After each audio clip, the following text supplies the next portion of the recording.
Turn to the Post-Process Editor General page and deselect Preview Only to allow rendering the post-process to file. Save the project, and let's expand the render jobs and render options and see at a glance. Open the Cabin Final render job and rename it Lake Sky. That means for the camera, we also need Lake Sky.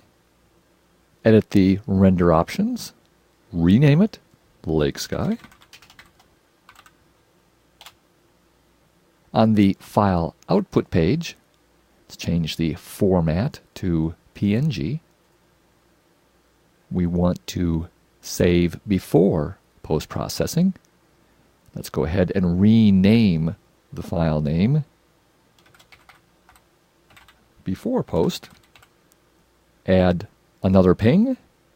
This will be after post, so leave save before post unchecked. Rename it after post.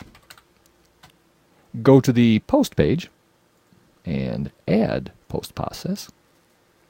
We have just one. Double click it. Confirm we are going to add it. It's now on your list.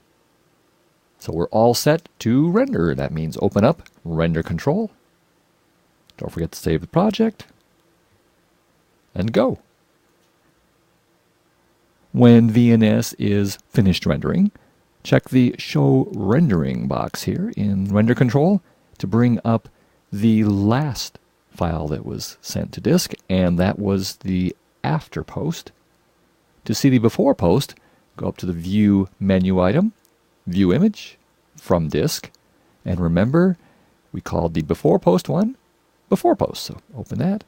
So you can see we have here before post with no post process, after post, and these were both accomplished with a single render job with 2 file output options.